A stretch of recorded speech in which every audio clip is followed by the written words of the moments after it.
any foreign national that's seeking to come to Hong Kong to establish or join in a business needs to make an application to the Hong Kong Immigration Department for a business investment visa. Now, the business investment visa is arguably one of the hardest tests to pass when it comes to Hong Kong immigration, because the Immigration Department apply an approvability test to this particular visa type, which means that you, as a foreign national wishing to live in Hong Kong to carry on that business, need to be able to demonstrate to the Immigration Department's satisfaction that you can make a substantial contribution to the economy of Hong Kong.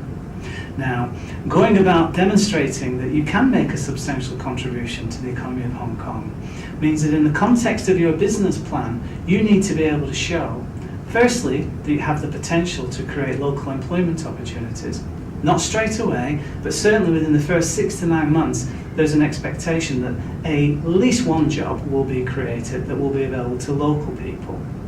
Secondly, you need to have business premises that are suitable for the business. The idea being that if you plan to run this business in Hong Kong from your kitchen table or your spare bedroom, then this is arguably not a good place for your local employees to report to in due course when they start doing their work for you.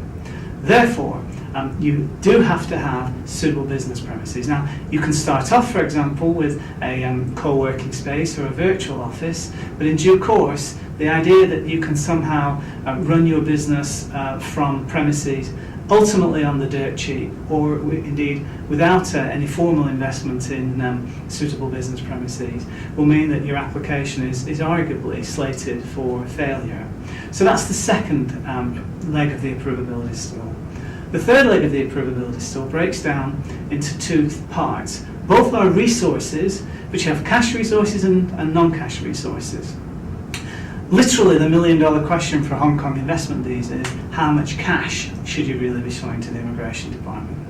Well, of course, it really does depend on all the contingencies of your business plan. But in my experience, if you have between $500,000 and $1 million Hong Kong dollars available to the business, and that's important, available to the business, because you don't actually have to put it all into the company, you at least need to be able to show the Immigration Department that you've got the funding to be able to support the business. And at least in terms of the Hong Kong company bank account that you're going to put money into to show to the Immigration Department that you can fund your operational activities, you're expected to demonstrate potentially about 6 months worth of cash flow.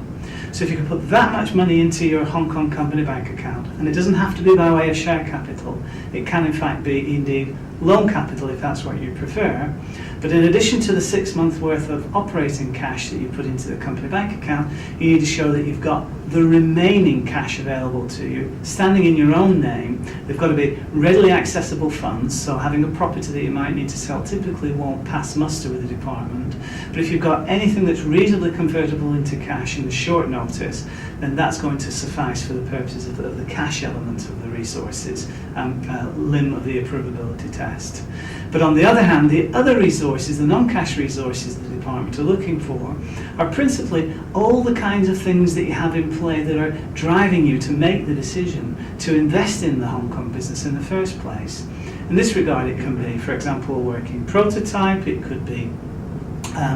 some sort of intellectual property that's proven to be successful once deployed overseas, and if you bring it to Hong Kong and deploy it here, you can argue that you stand a good chance of meeting the same kind of success that you met previously, or it met previously overseas. If you've got confirmed clients, if you've got confirmed business, if you've got revenues that have been generated already, all of these things go together to make up the third leg of the approvability stool, and that is that you can show that you've got the resources